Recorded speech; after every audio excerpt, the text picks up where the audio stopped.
Hikaru से वापस दोस्ती करने के बाद योशिकी उसके साथ स्कूल जा रहा था तो रास्ते में हिकारू उसी बिल्ली को खाना खिलाता है और उसे फिर से सहलाने की कोशिश करता है तो वो बिल्ली वापस से डरकर भाग जाती है, जिस पर हिकारू को दुख होता है कि उसकी नेगेटिविटी की वजह से वो किसी जानवर से प्यार भी नहीं कर सकता। हिकारू उस रूप को कंट्रोल करना चाहता है जिसने परसों योशिकी को परेशान किया था। योशिकी नोटिस करता है कि हिकारू अपने आप में बदलाव लाने की कोशिश कर रहा है, मगर वो राय की बात भी नहीं भूला है जो उसने बताई थी कि गांव में अजीबोगरीब हालात सामने आ रहे हैं। फिर हिकारू बिल्ली का मजाक उड़ाता है क्योंकि वो उनके सामने खड़ी होकर पोटी कर रही थी। Welcome back the summer Hikaru died episode number 4। अगर आपने इसका लास्ट एपिसोड मिस कर दिया है तो उसका लिंक नीचे डिस्क्रिप्शन में खर्राटे मार रहा है, जाओ जाकर जगा दो। स्कूल आने के बाद टीचर परेशान है क्योंकि सिंगिंग शो को आने में 2 हफ्ते ही बचे हैं और उसके स्टूडेंट्स को म्यूजिक का एम भी नहीं आता। क्लास खत्म होने के बाद योशिकी की दोस्त यूकी अपनी फ्रेंड असाको के साथ बैठी हुई थी। वो बताती है कि क्लास डी के स्टूडेंट ताकीशिता ने उसको क्लास के सामने उसे पंजा लड़ाने का चैलेंज दिया था, जिसमें यूकी ने उस लड़के को डिफीट कर दिया था। उनकी बात खत्म होने पर असाको अपने घर जाने लगती है तो यूकी की सिक्स्थ सेंस उसको बताती है कि पटरी पर खतरा है, इसलिए वो असाको से कहती है कि वो दूसरा रास्ता पकड़ के घर चली जाए क्योंकि पटरी पर खतरा है। हालांकि पहले भी उसकी सिक्स्थ सेंस सही साबित हुए हैं, इसीलिए असाको बात मानकर रास्ता बदल लेती है। यूकी उसे ध्यान से देखती है तो खतरे की आवाज तेज हो जाती है तो उसे इग्नोर करने के लिए यूकी ईयरबड्स लगा लेती है। और वहीं स्कूल के बाद हिकारू योशिकी के घर पर ही आ गया था क्योंकि आज समर फेस्टिवल होने वाला था। तभी उन्हें काओरी की आवाज आती है जो कि योशिकी की बहन है। वो माँ से जिद करती है युकाता पहनने की, जो एक तरह से किमोनो जैसा ही लगता है। खैर जिद के आगे माँ हार जाती है और उनकी बहन युकाता पहनकर हिकारू योशिकी के साथ समर फेस्टिवल में चली जाती है, जबकि उधर ताकेदा परेशान है क्योंकि उन्होंने जो काम हिकारू के पापा को दिया था वो उसे पूरा करने में फेल हो गए और साथ में अपनी जान भी दे बैठे। फिर उनका बेटा भी अचानक गायब होकर वापस आ गया, जो कि काफी अजीब बात है, लेकिन उसे पूरा शक है कि इन सब के पीछे उस रिचुअल का फेल होना ही है और अगर वो उस रिचुअल को वापस से कराएं तो उसे बस इंडो फैमिली के लोग ही कर सकते हैं। और ये एक 1 वे टिकट है जो कि हिकारू के पापा को मालूम भी थी, लेकिन फिर भी वो पहाड़ पर चले गए और अब वो चीज पहाड़ से नीचे आ गई है, जो कि बहुत खतरनाक है क्योंकि 300 सालों से कोबिताची के लोग उसे पहाड़ी पर बांधे रखे हुए थे, लेकिन अब उसका नीचे आना सही नहीं है, इसीलिए ही उन्होंने उसको रोकने के लिए ताकाना को बुलाया था। मगर उन्हें नहीं लगता कि वो उनकी उम्मीदों पर खरा उतरेगा। पर तभी वहाँ पर ताकाना आ जाता है और उनकी रिचुअल वाली बात सुन लेता है।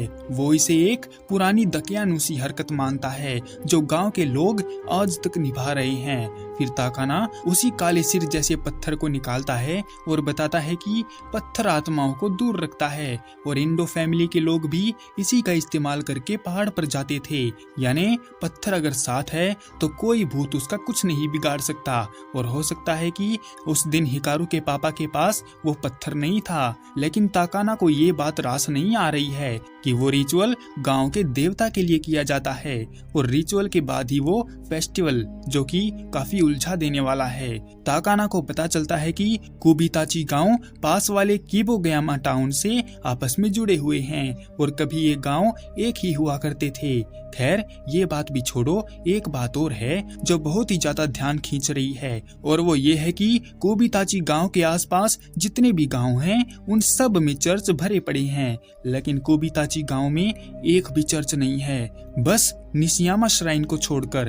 तो बात अब ये उठती है कि चर्च तो गांव में एक भी नहीं है, तो आखिर वो लोग पूजा किस देवता की करते हैं? क्या वो नोनु की सामा है? फेस्टिवल में वो तीनों एक दुकान पर खाना खाते हैं जो बच्चों के लिए फ्री था। योशिकी देखता है कि उस दुकानदार के गले में क्रॉस का पेंडेंट था, पर इतने में ही हिकारू आकर उसे बर्फ का गोला खाने ले जाता है। लेकिन जैसे ही वो मिकासा के घर के पास आता है तो ताकाना का लगाया बैरियर उसे रोक देता है, जिससे उसका हाथ भी डैमेज हो जाता है। और इसी टाइम हमें उस चीज की एक अलग झलक देखने को मिलती है जो कि योशिकी के सामने वाले से बिल्कुल अलग थी। उन्हें आगे भेजकर हिकारू पास में जाकर बैठ जाता है। बैरियर टूटने से ताकाना जल्दी ही अपनी पेट के साथ उसे पकड़ने निकल जाता है और योशिकी अपनी बहन को माँ के पास छोड़कर हिकारू के पास जाता है और गोला खाता है। हिकारू गोले के रंगों के बारे में पूछता है तो योशिकी बताता है कि हर गोले का टेस्ट एक जैसा होता है, बस रंग बदलने से लोग धोखे में रह जाते हैं। हिकारू इस बात को खुद से रिलेट करता है क्योंकि वो भी तो हिकारू जैसा है, बिल्कुल टेस्ट की तरह। अब आत्मा उस रंग जैसे अलग है तो क्या हुआ? कहता है कि खाने की बात अलग है और इंसान की बात अलग है। हिकारू को एक बात पता करनी है कि योशिकी को उसके नकली होने की बात कैसे पता चली। तो योशिकी बताता है कि उसने जंगल में हिकारू की लाश देख ली थी। एक फ्लैशबैक की सीन में हमें उस टाइम पर ले जाया जाता है जब कुछ लोग हिकारू को ढूंढते हुए योशिकी के घर पर आए थे। तो माँ ने साफ साफ उसको वार्निंग दे दी थी कि योशिकी अपनी जान जोखिम में ना डाले और घर में ही रहे, लेकिन योशिकी ने उनकी बात नहीं मानी और तैयार होकर चल पड़ा था हिकारू को ढूंढने उस भयानक जंगल में। और इस सीजन का पहला एपिसोड यहीं से शुरू होता है। योशिकी अपने दोस्त हिकारू को ढूंढ रहा है। ढूंढते हुए उसे हिकारू मिल जाता है। उसने हिकारू की जांच की तो उसे पता चला वो मर चुका था और उसकी आंखें रंग बदल चुकी हैं, बॉडी भी ठंडी पड़ चुकी है और सांसें थम गई हैं। उसे लगा कि हिकारू ठंड की वजह से मरा है, हालांकि उसने बताया भी तो नहीं था कि वो वहां पर करने क्या आया था। फिर योशिकी कई दिनों तक बीमार पड़ा रहा और जब उसने रिकवर किया तो हिकारू वापस लौट आया था, इसीलिए ही उसने दुकान पर उससे नकली होने की बात बोली थी। योशिकी को अपने दोस्त के जाने का बहुत दुख है, इसीलिए ही उसे रात को नींद नहीं आती। हिकारू हैरान होता है कि उसे शुरू से ही पता था कि वो नकली है और वो गधा ये सोचकर खुश हो रहा था कि उसने सबको धोखा दे दिया। एक फ्लैशबैक में योशिकी हिकारू को बताता है कि वो जल्दी ही ये गांव छोड़ना चाहता है क्योंकि लोगों को उनके घर के मामलों में दखल देना कुछ ज्यादा ही पसंद है, जबकि गांव का एक लड़का लड़कों में थोड़ा ज्यादा ही इंटरेस्ट रखता है, लेकिन उसके बारे में कोई बात नहीं करता, सब के सब उनका मजाक बनाते हैं। इसीलिए वो गांव छोड़कर जाना चाहता है, जिस पर हिकारू ने उसकी टेंशन कम करने के लिए उसे अपने घर रहने के लिए इनवाइट किया था। वो कोशिश करता है कि योशिकी हमेशा मुस्कुराता रहे और ये बातें याद आते ही योशिकी को बहुत ज्यादा दुख होता है और वो रोने लगता है।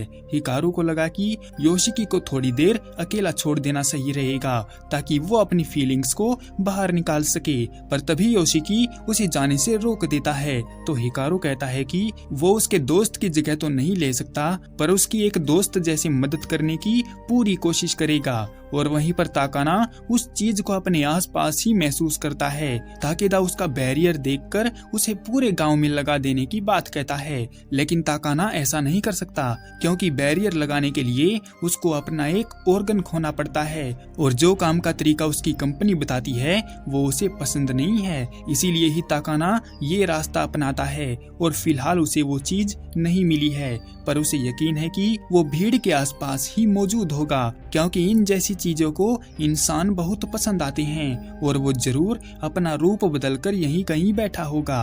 फिर हम उसी रेलवे लाइन को देखते हैं जहां पर एक इविल स्पिरिट जागी हुई है और उसी लाइन को क्रॉस करने के लिए राई भी वहीं पर खड़ी हुई है।